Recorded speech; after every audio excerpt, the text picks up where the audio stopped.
আগামী জাতীয় সংসদ নির্বাচনে ময়মনসিংহ সংসদীয় আসনের 10টি আসনে জামায়াতে ইসলামী তাদের সম্ভাব্য প্রার্থী তালিকা প্রকাশ করেছে। সোমবার 3 ফেব্রুয়ারি তালিকার সত্যতা নিশ্চিত করেছেন ময়মনসিংহ জেলা জামায়াতের সেক্রেটারি মোজাম্মেল হক আকন্দ। এই বিষয়ে মোজাম্মেল হক আকন্দ বলেন, স্থানীয় মতামত ও মাঠ পর্যায়ে জরিপের ভিত্তিতে কেন্দ্রীয় জামায়াতে ইসলামী সম্ভাব্য প্রার্থী তালিকা বিষয়ে সিদ্ধান্ত নিয়েছে। 10টি আসনে চূড়ান্ত হলেও একটি আসন এখনও বাকি রয়েছে।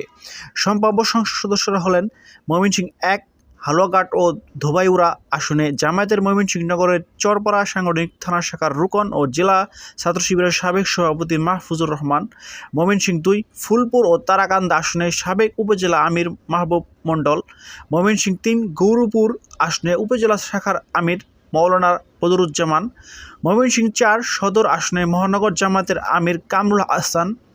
অন্যান্য আসনের প্রার্থীরা হলেন ময়মনসিংহ 5 মুক্তাগাছা আসনে কেন্দ্রীয় প্রচার ও মিডিয়া বিভাগের সেক্রেটারি মতিউর রহমান আকন্দ, ময়মনসিংহ 6 ফুলবাড়িয়া আসনে জেলা জামায়াতের নায়েবে আমির কামরুল হাসান এবং ময়মনসিংহ 7 ত্রিশাল আসনে মহানগর জামায়াতের নায়েবে আমির আসাদুজ্জামান, ময়মনসিংহ 8 ঈশ্বরগঞ্জ আসনে উপজেলা জামায়াতের আমির মঞ্জুরুল হক, ময়মনসিংহ 10 কাফরগাঁও আসনে ইসমাইল হোসেন ও ময়মনসিংহ 11 ভালুকা আসনে উপজেলা শাখার আমির সাইফুল্লাহ পাঠান।